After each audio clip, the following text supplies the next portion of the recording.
ఒకటే మాటతో తప్పించుకున్నాడు. రెండో మాట ఏమన్నాడంటే, నేను ఆర్థిక మంత్రిగా పనిచేసిన, పైసల మంత్రిగా పనిచేసిన తెలంగాణ గంత గరీబిది కాదు సుమా, తెలంగాణ గంత గరీబిది కాదు.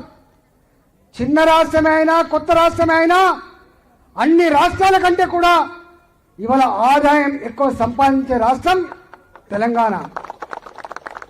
అలాంటి తెలంగాణ పట్టుకొని ముఖ్యమంత్రి గారు అన్న మాట ఏంటంటే, మేము బ్యాంకులకు అప్పులకు పోతే మమ్మల్ని చూసి చెప్పులు దాచుకుంటున్నారని చెప్పిండు. చెప్పులు దాచుకుంటున్నారని చెప్పిండు అంటే మనం పోతారంటే చెప్పులు ఎత్తుకపోతారని చెప్పే నీచమైన మాట మాట్లాడిండు. అందువల్ల కాంగ్రెస్ పార్టీ దగ్గర ఏమీ లేదని నేను చెప్పట్లే, ఆయనే చెప్పిండు. ఎందుకు ఇస్తలేవా 2,500 రూపాయలు మా ఆడబిడ్డలకు? డబ్బులు లేవు. ఎందుకు ఇస్తలేవు కొంత పెన్షన్లు? జీవచ్చా వల్ల మంచాల మీద పడుకున్న వాళ్ళకు ఇవాళ సర్టిఫికెట్ లేవు, వాళ్ళకు కొత్త పెన్షన్ లేదు.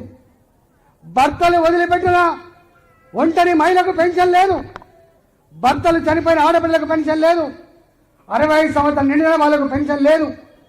ఇక 4,000 రూపాయలు అయితే దేవుడెరుగు, 6,000 రూపాయలు దేవుడెరుగు. నిజమా కాదా మీరు చెప్పండి. రావణకోళ్ళు ఆడబిడ్డలారా, మీ బిడ్డల పెళ్లిళ్లలో రేవంత్ రెడ్డి గారు ఇచ్చిన తులం బంగారం మెడలలో ఉందా మీరు చెప్పండి? ఉందా?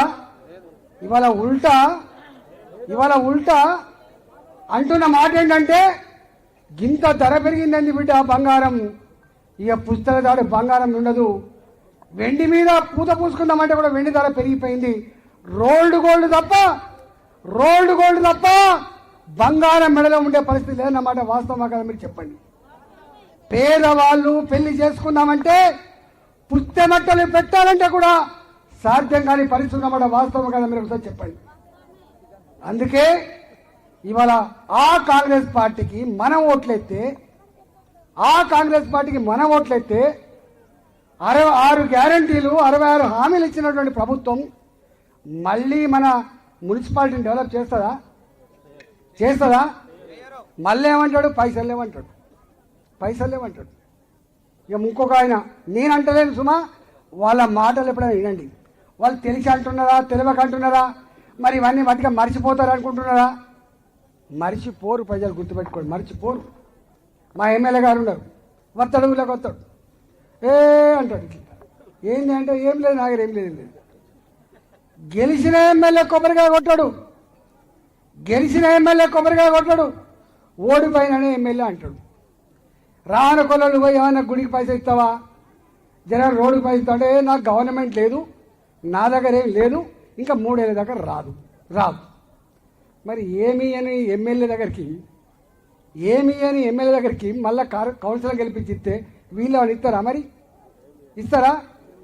5 పైసల బిల్లు ఇయ్యరు. ఇచ్చేటోడు ఒక్కడే గుర్తుపెట్టుకో, నరేంద్ర మోడీ గారు ఇవ్వాలి మనకు. తెచ్చేటోడు ఒక్కడే గుర్తుపెట్టుకో, నీ బిడ్డ ఈటలనే తేవాలి గుర్తుపెట్టుకో.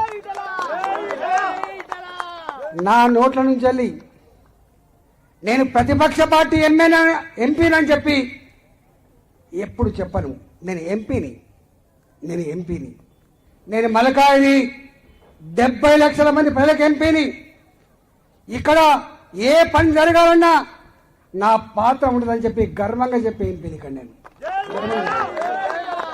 చేత కాదు, ఇవ్వలేను, నాతోటి కాదు అని చెప్పే మనిషిని కాదు నేను. ప్రతిదీ కూడా సాధ్యమవుతుంది. ప్రజలకు కనుక నిజంగా అవసరం ఉంటే, పని కావాలంటే చేసి పెట్టగలిగే సత్తా ఇవాళ చేసేటోడికి మాత్రమే ఉంటుందని చెప్పి మనం చెప్తున్నాం. నన్ను ఇవాళ ఇక్కడ మీరు ఎంపీగా ఆశీర్వదించండి.